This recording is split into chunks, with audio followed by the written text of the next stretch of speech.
Just how smart a mabari supposed to be, anyway? Do you think they understand everything we say? Oh, is that so? You could just be listening to the tone of my voice. You could be an utter moron for all we know. Hey now. There's nothing saying that a moron can't be cute and adorable. Who's the cute and adorable puppy? Ignorance is bliss, isn't it? That's what the Chantry kept telling me anyhow. Do you really know what's going on here? The Blight, the Civil War? I really wonder how much of it you understand. We're all special, big parts to play. Even you, especially you in some ways. You are the mabari. You guard one of the most important people... What? You want to play? But I'm talking. Why doesn't anyone want to hear me talk? You're such a handsome dog. I think that every time I look at you. Lady Cecily, I lived with her after my mother died, had a dog. A small one bred to fit under the arm and in the lap. What did you name it? Oh, yes, Bonbon. Oh, Bonbon was a terror. He would hide, you know, when he saw you coming. And then he would attack your ankles. Rather sharp teeth in the ankles. Very painful. He attacked me once, latched onto my leg. I thought it was a diseased rat and kicked. Bonbon flew across the room and over the banister. He survived, but he never came near me after that.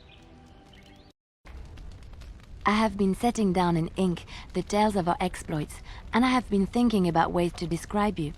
You are unlike any animal I have ever met, almost human in your intelligence and understanding. So, let me see. You're loyal, yes? That one is obvious. Very, very clever. This is also obvious. You are terrifying when you have to be, but gentle and sweet as a dove at other times. And you are also playful. Sometimes gluttonous. No? What is all this begging for food scraps then? Well, all right. You're not gluttonous. You're just a lover of fine foods. How's that?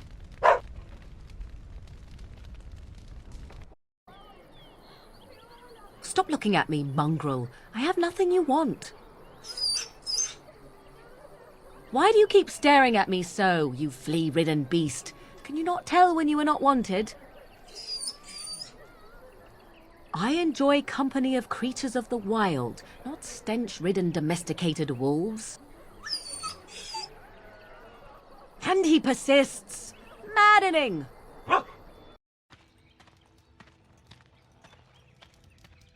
You ate my entire bag of herbs, you foolish dog. Do not think I am unaware of where it went.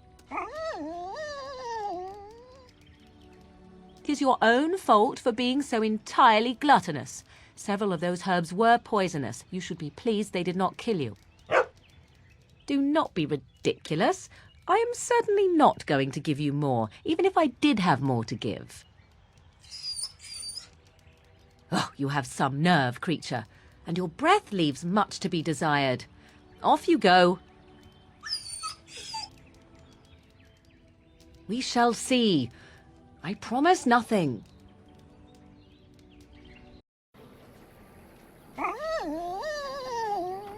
Another? I just gave you one, fool dog. Perhaps you should go and hunt something then. For a warrior beast, you are remarkably over-dependent. Oh, very well. But tell no one. Don't give me that look, dog. You're about one lifted leg away from becoming a new pair of boots. If you just stood still for a minute...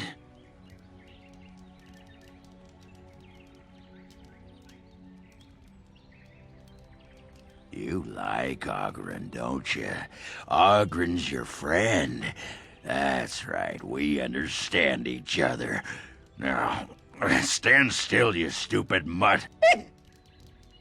Oh, come on! You're so melodramatic. Haven't even put the saddle on yet.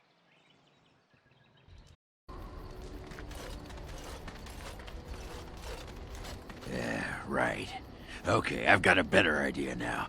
I know you don't like me on your back, but how about a chariot of some kind, huh? Spiked wheels, the crest of my house emblazoned in the front. It would look mighty impressive. I can just see it.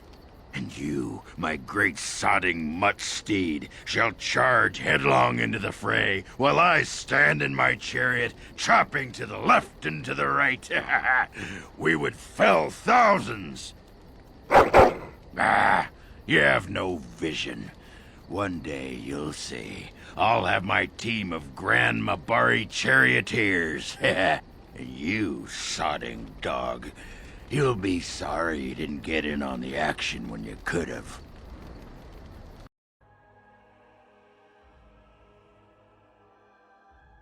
Watch where you're going, you sodding great horse of a dog. Glad someone said it. Oh, he didn't do anything to you. Let it go. Hop on and ride him, Ogren. He's about the right size. One day, someone's gonna kick you, beast. Not saying who, but someone. Hey, you stupid mutt. What are you looking at me for? Well, you better get moving, you great sodding pile of potential poo. Yeah, you give as good as you get, mutt. Maybe there's something to this Ferelden notion of having dog companions. Companions and allies. No need for those big clomping golems, is there? Just between the two of us, I think those golems are more trouble than they're worth. Too bad so many had to suffer before they figured it out.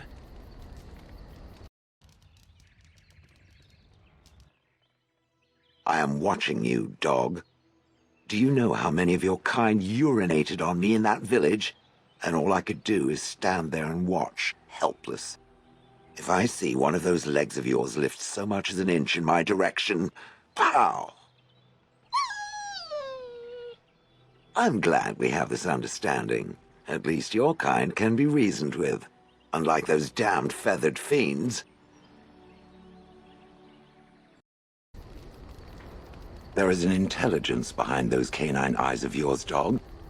It occurs to me that the dog was forged in a way not unlike I was. Someone sought to create a useful tool, and they employed magic to create the dog. The only difference is that I apparently volunteered to become what I am. The dog has heard the tale, no? Good.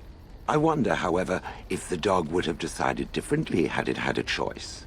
Would it have remained a stupid and ineffective hound, but a happy one? I, too, struggle with this question. I wish I could remember the dwarf that I once was. I suppose the dog and I are not so different after all. Just keep your urine to yourself.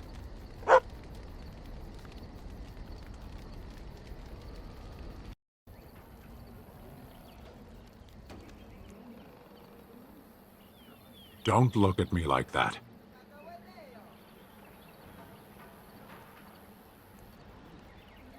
No, absolutely not.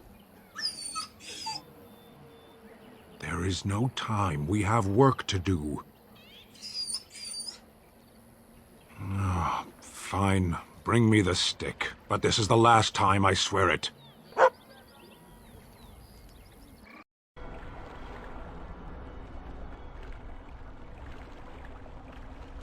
What do you want now?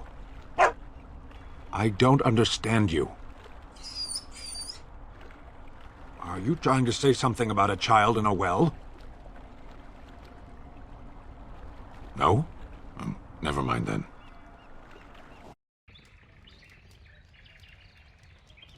You are a handsome canine specimen, aren't you? Yes, you are. Oh, but look at that tiny, stubby tail. Would you like a nicer tail? I could give you a long, swishy tail if you like. Just a wave of a wand and poof, tail. You'll adore it, I promise. Or maybe you would like to be a different color. We could spice up that drab brown with some red or blue, perhaps even violet.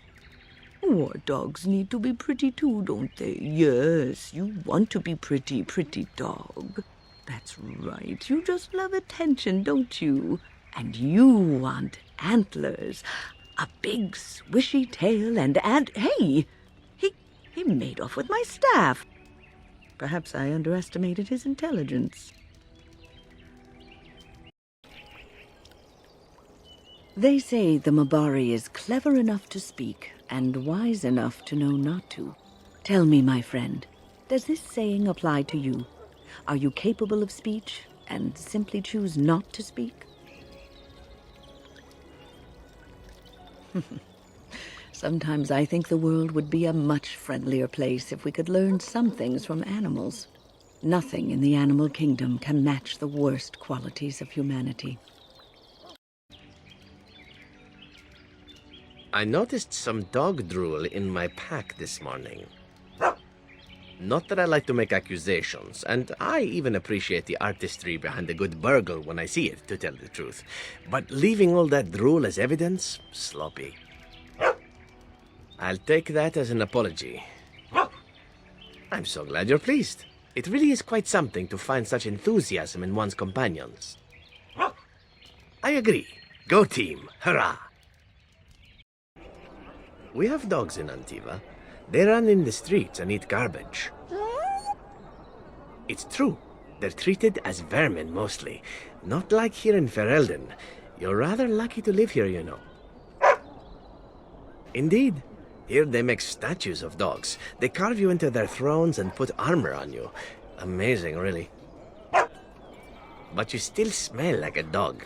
In fact, you smell like several dogs. Yes, well, ignorance is bliss, I suppose.